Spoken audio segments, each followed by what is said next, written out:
Hello friends, तो आज हम पढ़ेंगे हिमाचल की झीलों के बारे में। तो सबसे पहले आती है गोविंद सागर झील, जो कि हिमाचल के ज़िला बिलासपुर में आती है और ये सबसे बड़ी कृत्रिम झील है। इस झील का क्षेत्रफल 169 वर्ग किलोमीटर है और इसकी लंबाई 88 किलोमीटर है। उसके बाद आती है चंबा की झीलें। चंबा में है घड़ासरू झील, खजियार झील, लामा डल झील, मणिमहेश झील, चमेरा झील, महाकाली झील, चंद्रकूप झील, ये सब चंबा में आती है। घड़ासरू झील ये चंबा की चुराह तहसील में स्थित है। 3470 मीटर इसकी ऊंचाई है। फिर आती है खजियार झील। ये 0.5 किलोमीटर लंबी है और इसकी ऊंचाई है 1951 मीटर। खजियार को हिमाचल प्रदेश का स्विट्ज़रलैंड भी कहा जाता है और इसको ये नाम दिया पी ब्लेजर ने 7 जुलाई 1992 को। और ये विश्व का 160वां स्थान है जिसे मिनी स्विट्ज़रलैंड का नाम भी दिया गया है। इसके बाद आती है लामा झील, लामा डल झील। ये भी चंबा में, इसको 7 झीलों का समूह बोला जाता है और इसकी ऊंचाई लगभग 3962 मीटर है और यह भरमौर उपमंडल में स्थित है। उसके बाद है मणिमहेश झील, जो कि जिला चंबा में ही है। फिर आती है चमेरा झील। चंबा के चमेरा गांव में रावी नदी पर जल विद्युत परियोजना पर इस द्वारा इसका निर्माण हुआ था और यह एक मानव निर्मित झील है। उसके बाद आती है महाकाली झील। चंबा की जो ये झील है ये माँ काली को समर्पित है और इसकी ऊंचाई 3657 मीटर है। इसके अलावा चंबा जिले में चंद्रकूप, बैसाखी, चामुंडा, मेहलनाग, डल झील, ये भी सारी चंबा में ही स्थित है। फिर आती है कांगड़ा। फिर कांगड़ा में है जिले डल झील, करेरी झील, मछयाल झील, पौंग झील। ये जो डल झील है ये कांगड़ा के धर्मशाला में स्थित है और इसकी ऊंचाई 1775 मीटर है। धर्मशाला से 11 किलोमीटर दूर है। यहाँ पर भागसू नाथ का मंदिर भी है और यहाँ जन्माष्टमी से 15 दिन बाद राधा अष्टमी का मेला लगता है। फिर आती है पौंग झील, जो कि कांगड़ा में ही है और इसको महाराणा प्रताप सागर बांध के नाम से भी जाना जाता है और 1983 में इसको वन्यजीव अभयारण्य घोषित कर दिया गया था और यह 42 किलोमीटर लंबी है। यहाँ पर एक लाल गर्दन वाला ग्रीब पाया जाता है, जो यहाँ के अलावा सिर्फ और राजस्थान में ही पाया जाता है। फिर आती है करेरी झील, जिसकी ऊंचाई 3048 मीटर है और ये भी धर्मशाला में ही स्थित है। करेरी और कराली ये दोनों अलग अलग झील है, जिसमें बहुत से बच्चे कंफ्यूज हो जाते हैं। जो ये करेरी झील है ये है कांगड़ा में, जो कराली झील है वो शिमला में है। सुन्नी के आसपास आती है ये झील और ये बहुत बार क्वेश्चन आता है पेपर में, तो इस चीज़ का ध्यान रखें। इसके बाद आती है अब मंडी जिला। मंडी में आती है कुमारवाह झील, पराशर झील, रिवालसर झील, कमरूनाग झील, कुंतबियोग झील, कालासर झील, सुखसर झील।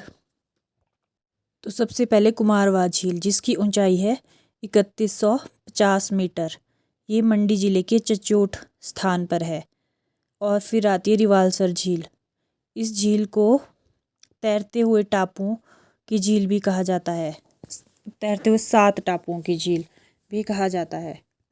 और ये जो झील है ये झील हिंदू, सिख व बौद्ध तीनों धर्म के लोगों का तीर्थ स्थान है।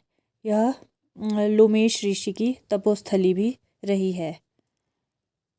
अब आती है कुंतबियोग झील। ये जो कुंतबियोग झील है ये 1700 मीटर की ऊंचाई पर रिवालसर से लगभग 4 किलोमीटर की दूरी पर स्थित है। यह झील का संबंध पांडवों की माता कुंती से है। फिर आती है कालासर झील। ये भी रिवालसर नगर की चोटी पर मंडी जिले में ही है। सुखसर झील ये भी मंडी में ही है और ये सर्दियों में बर्फ़ से ढकी रहती है।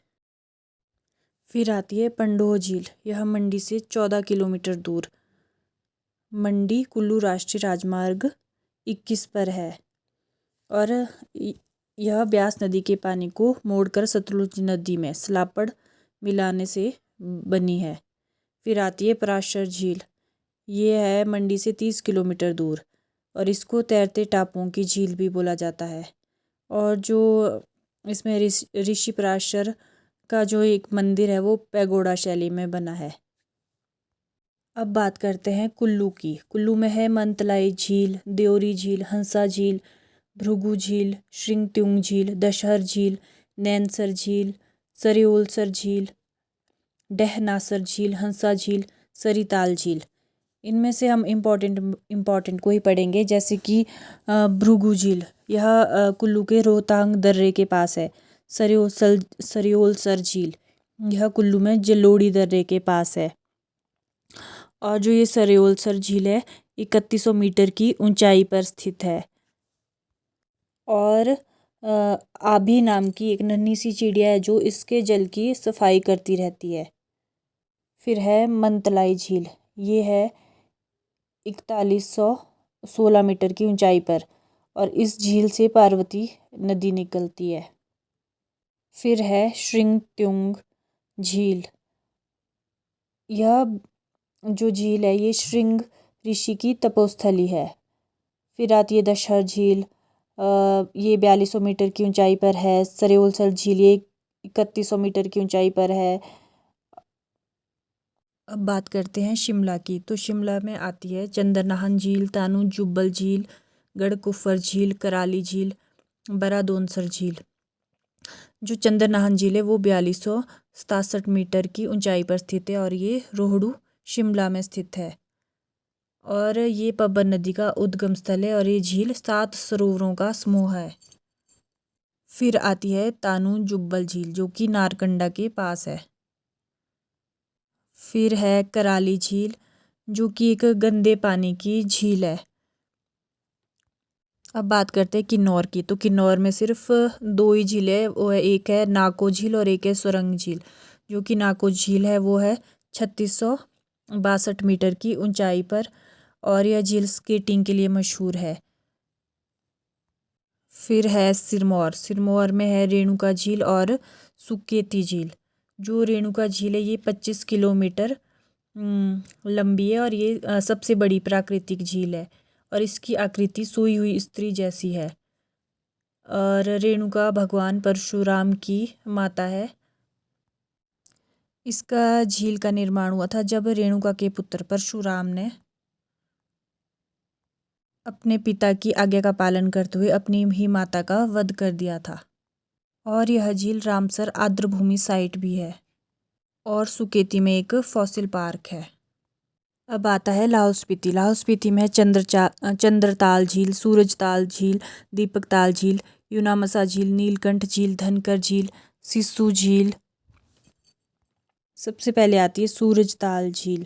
जो ये सूरजताल झील है ये 4883 मीटर की ऊंचाई पर स्थित है, और यह झील बारालाचा दर्रे के समीप स्थित है, और इस झील को सूर्य की झील भी कहा जाता है। दूसरी है चंद्रताल झील। ह्युनसांग ने इसको लोहित्य सरोवर का नाम दिया था, और ये 4270 मीटर की ऊंचाई पर स्पीति में स्थित है, और यह झील एक रामसर साइट भी है। फिर है दीपकताल। ये दीपकताल 3200 मीटर की ऊंचाई पर स्थित है। फिर है यूनामसा झील, ये है 4600 मीटर की ऊंचाई पर स्थित। और फिर है नीलकंठ झील, ये भी लाहौल स्पीति में ही है। दीपकताल और विशाल ताल ये भी लाहौल स्पीति में है। बाकी ये और एक झील है मच्छयाल झील, ये भी मंडी जिले के जोगिंदरनगर में स्थित है, और इस झील का नाम मच्छेंद्रनाथ के नाम से पड़ा, जो कि भगवान विष्णु के मत्स्य अवतार थे। तो ये थी हिमाचल की झीलें। हमीरपुर और ऊना में कोई भी झीलें नहीं है जो आज तक कोई भी क्वेश्चन में आई हो या एग्ज़ाम में आई हो। तो जो इम्पोर्टेंट थी वो मैंने सारी करा दी है आपको।